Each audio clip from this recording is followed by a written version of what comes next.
Welcome back. This is the second lesson recording for IM2, September 10th, 2020. And we just left off by writing the notes for corresponding angles theorem. And I just wanted to show you what happens if the lines are not parallel. What happens to corresponding angles? Okay, we said that when the lines are parallel, okay, like so here, then the corresponding angles are congruent. Okay, this 52 and 52 are corresponding. This 52 and this 52, those two angles are corresponding. 128 and 128, these two angles are corresponding. However, if the lines are not parallel, what happens? The angles change and they are no longer the corresponding angles. They are still corresponding angles, but they are not congruent anymore. They're not equal in measure. Okay, so the corresponding angles are only congruent when the lines are parallel, and that is the reason we put that in part of our notes as well. Okay, so then let's move on to the next one. Okay, so we can say the corresponding angles of parallel lines are congruent. So please write this down in your notes on that that section if you have not done so. Alright, then let's move on. Okay, how about same side interior angles? So we're skipping the next two and moving on to the last two. Okay, so same side interior angles, let's explore that. Now first thing is this angle and this angle is same side because it's same side of the transversal, and it's interior because it's inside the two parallel lines. These, okay, do they look like, actually first of all, let's talk about, is there another pair of same side interior angles?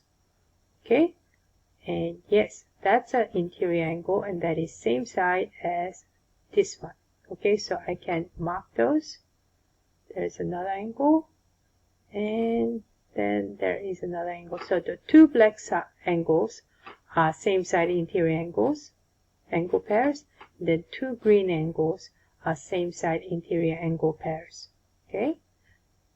Now, what do you notice about these two angles? Are they congruent? Do they look like they are equal in measure, or do they look like they add into 180 degrees?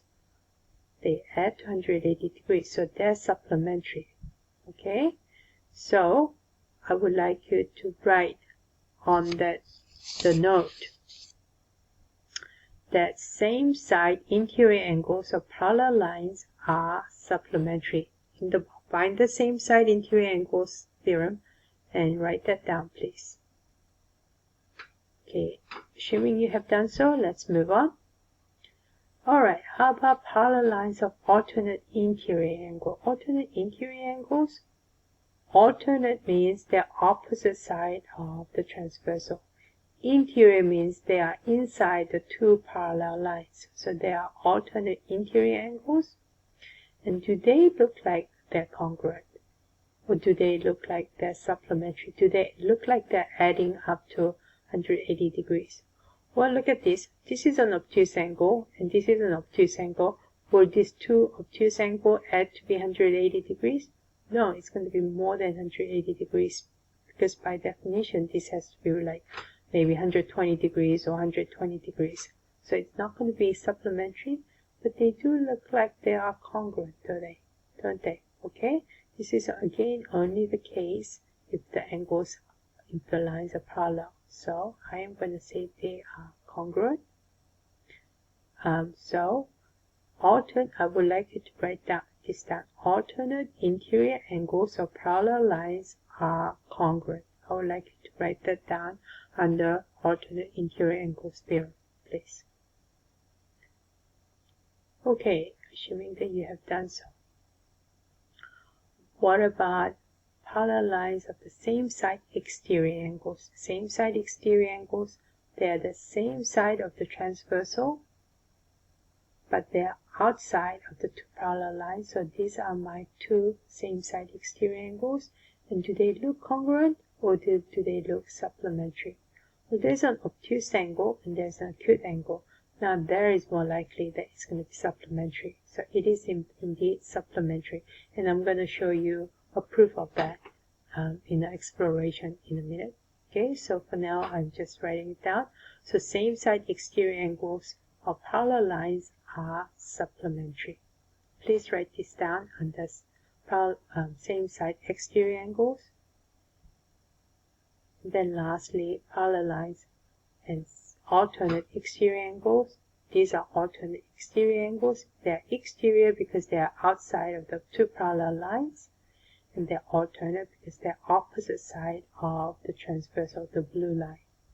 Okay, now do they look like they are congruent, or will they add up to be supplementary? Okay, do they add up to be 180 degrees? They are congruent, aren't they? Okay, it's a acute angle and there's another acute angle. And when the lines are parallel, it's going to be congruent. So again, I would like you to write alternate exterior angles of parallel lines are congruent. Please write that down now. Okay. Okay, so at this point, you should have this page all filled out with your statement.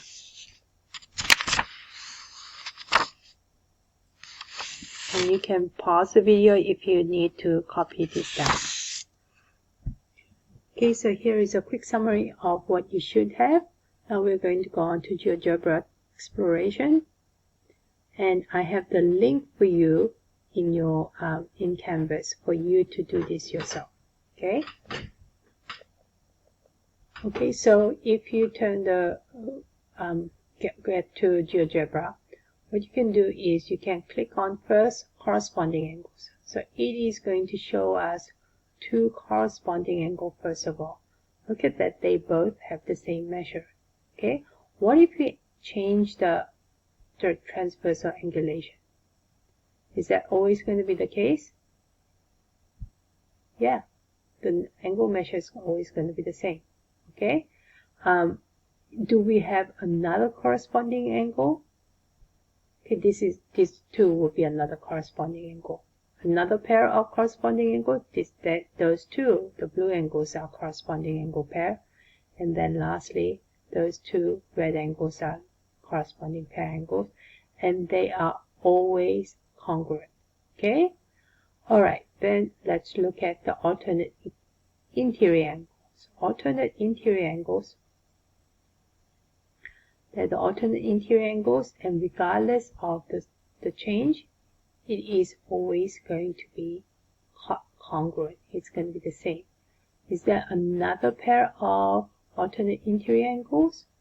Yeah, those blue pairs are alternate interior angles. Okay?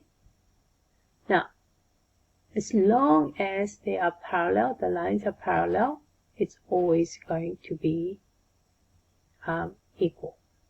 Alright, let's talk about show the alternate exterior angles. Those two are alternate exterior angles, and that's the first pair and second pair, and again they are congruent. And then how about same side interior angle? These two pairs are same side interior angles. That's the first pair and that's the second pair. And look at that. If I was to bring that angle down here, 57.73 and 120.27, what would that add up to? That's going to add up to 80 degrees. And that's always going to be the case regardless, as long as the lines are parallel. Okay? So it's always going to be supplementary. And then lastly, the exterior angles, in same side exterior angles, are again going to be supplementary. And those are my two pairs. Okay, now we're done with the parallel line angles. Okay, there is a homework that you should be able to do. Now we are going to go on to angles of triangles. Okay, then to do that, we are going to go to the GeoGebra link that I'm going to click on. But what you're going to explore is what happens with the measure of interior angles of a triangle, and what happens with the measure of the exterior angles of triangle. Okay, so let's go to the GeoGebra, and here we go. Okay,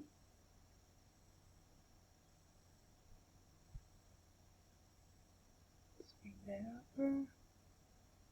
Okay, so if you look at this, I can change the shape of the triangle any way I want.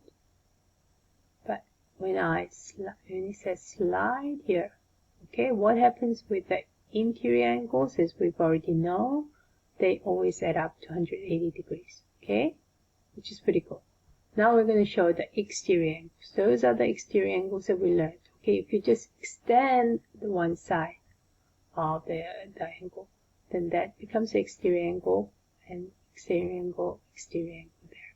If I was to add them all up, look what happens. They form a full revelation. And how many degrees is that? It's 360 degrees. Okay? So that was a quick demonstration of that 3 interior angles of a triangle always add up to 180 degrees, and then 3 exterior angles of a triangle always add up to 360 degrees, no matter what the shape is. Okay? Alright, the triangle sum proof using angle relationship. If you were to draw a line, 2 parallel lines, then you can say that, and you can say, extend this side as transversal, then we know that by alternate interior angles, these 2 angles are congruent. And then if I do the same thing with the other side, I know that we have another pair of alternate interior angles that are congruent. And look what happens. They form a straight line, which means they add to 180 degrees. Okay? And that's the proof.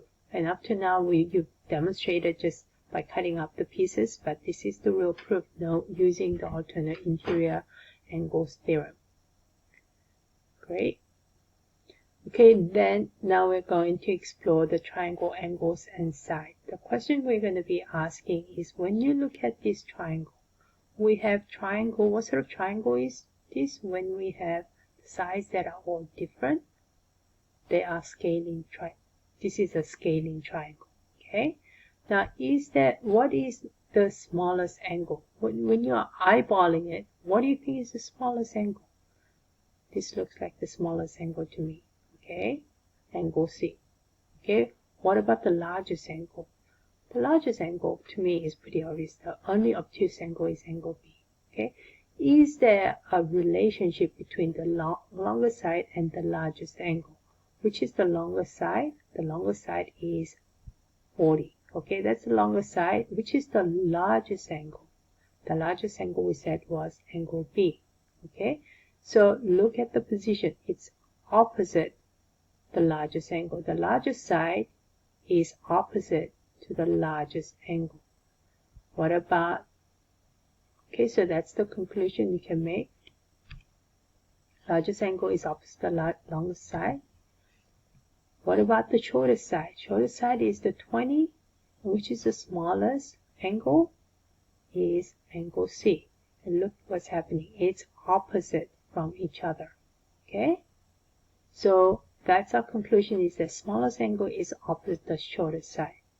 So, is this always true? To do this, we're going to do another GeoGebra exploration.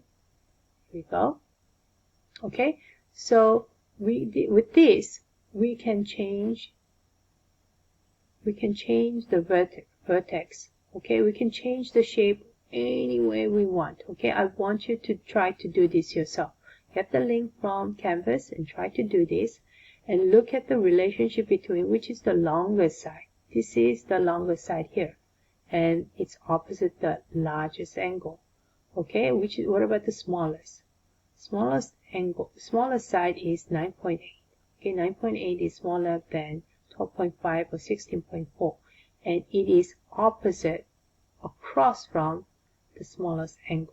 Okay, and that is going to be the case no matter what the shape is. Okay, and you can try a few different shapes, and you should be able to find the same thing. Okay, so I'm running out of time, so I'm going to ask you to take notes of this page. Pause the video and do that right now. And so as a closure, you're going to write today's date and this title. And also you're going to take a picture of your notes today and then turn that in under this